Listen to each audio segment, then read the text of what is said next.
Ice கட்டி ice தண்ணி குடிச்சிங்கன்னா எந்த அளவுக்கு நம்மளுக்கு பாதிப்பு ஏற்படுது என்று கொஞ்சம் பார்ப்போம்.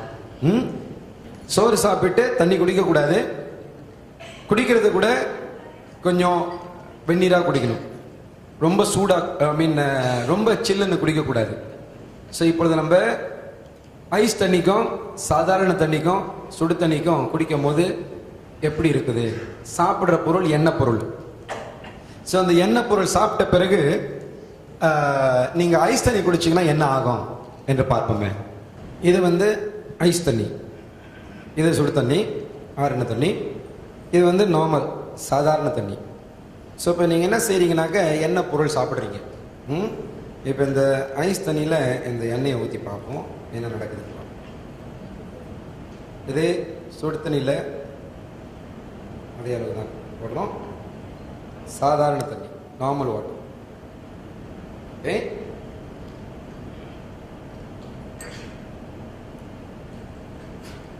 இது ஐஸ் தண்ணி. இதை நீங்கள் பார்த்தீங்கன்னா இந்த என்ன ஆயிடுச்சு பார்த்தீங்களா? அதாவது ஐஸ் தண்ணியில் ஊற்றின இந்த எண்ணெய் என்ன ஆயிடுச்சு பாருங்க. விளையாட்டு பண்ணாதீங்க. ஐஸ் தண்ணியில் உள்ளது இது ஐஸ் கட்டி இல்லைங்க, இது எண்ணெய் மாறிடுச்சு ஐஸ் தண்ணியில். இதுதான் உங்க இரத்த குழாயில போய் அடைக்க போகுது. ஒரு நாள் 2 நாள் அல்ல, 10 வருஷம் 20 வருஷம் 30 வருஷம் ஐஸ் தண்ணி குடிச்சுக்கிட்டு இருக்கீங்க சாப்பிட்டு. என்ன பொருள் என்ன ஆயிடுச்சு பாருங்க. எப்படி ஆயிடுச்சு பாருங்க. என்ன பாருங்க என்ன ஆயிடுச்சு. ஐஸ் கட்டி. இது சுடு தண்ணி. அப்படி ஒன்றும் ஆகலை.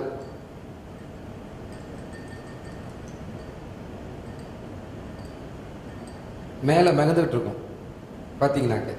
ஓகே, இது நார்மல் தண்ணி.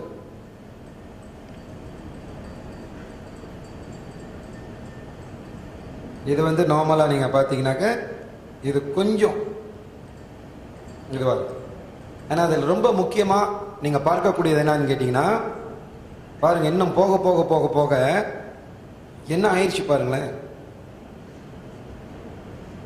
இந்த ஐஸ் தண்ணியில் போட்ட அந்த எண்ணெய் ஆகப்பட்டது எப்படி ஆயிடுச்சு பாருங்க. ஸோ இது உங்கள் இரத்த குழாயில் போய் அடைச்சிக்கிச்சுனாக்க என்ன ஆகும்? இது கொஞ்சம் தான் பார்க்குறீங்க. இது 1 நாள் 2 நாள் எவ்வளோ நாளைக்கு நீங்கள் இந்த மாதிரி ஐஸ் தண்ணிலாம் நீங்கள் குடிச்சிருப்பீங்க. அப்படின்னா சுருக்கமாக என்ன சொல்கிறேன்னு கேட்டிங்கனாக்க, அன்புள்ளங்களே ரொம்ப கவனமாக இருங்க. ஐஸ் தண்ணி குடிக்காதீங்க சாப்பிட்டு. ஓகே, ஸோ இது என்ன ஆகும்னு கேட்டிங்கனாக்க உங்கள் ரத்த குழாயில் கொஞ்சம் கொஞ்சமாக அடைக்க கடைசியில் தவறாக சொல்ல ஹார்ட் ப்ராப்ளம் வரும். அப்புறம் போய் ஆப்ரேஷன் பண்ணணும். இது சுடு தண்ணி. இந்த சுடு தண்ணி நீங்கள் பார்த்தீங்கன்னாக்க மேலேயே மிதந்துக்கிட்டு இருக்குது. இது ஒன்றுமே ஆகலை, மேலே தான் மிதக்குது. அப்படின்னா சுடு தண்ணி குடித்தா அந்த எண்ணெயை சுத்தப்படுத்துறதுக்கு சான்ஸ் இருக்குது. சுடு தண்ணி குடிச்சிங்கனாக்க இது நார்மல் தண்ணி. ஓகே, இதுவும் ஓரளவு பரவாயில்ல, அந்த அளவுக்கு ஒன்றும் இல்லை. ஸோ நார்மல் தண்ணி, சுடு தண்ணி. இது நார்மல் தண்ணிங்க கொஞ்சம் உள்ளுக்கு போகுது. சுடு தண்ணி என்பது மேலே மிதந்துக்கிட்டு இருக்குது. ஆனால் அதில் ரொம்ப மோசம் என்னதுன்னு கேட்டிங்கனாக்க என்னது? ஐஸ் தண்ணி. இங்கே பாருங்கள் எப்படி கட்டியாயிருச்சு, எவ்வளோ கட்டியாயிருச்சு. கொஞ்சம் எண்ணெய்க்கு எப்படின்னா, ஸோ ஐஸ் தண்ணி குடிக்க போறீங்களா? ஹலோ, ஏன்னா இதை சொன்னாக்கே கேட்க மாட்டீங்க. இது அப்படி காட்டும் போது தான் இது நம்ம இரத்த குழாயில் கொஞ்சம் கொஞ்சமா அடைப்பு ஏற்படும். காலப்போக்கில் ஐஸ்கிரீமும் ஐஸ் தானே கரைஞ்சு போகுதா இல்லையா? சாப்பிட்டு, அதாவது எப்பனாச்சும் ஒருத்தர் சாப்பிடுறீங்க பரவாயில்ல, அது கரைஞ்சிரும். பட் ஒரு சிலர் நீங்க பார்த்தீங்கன்னா இதே பொழப்பு.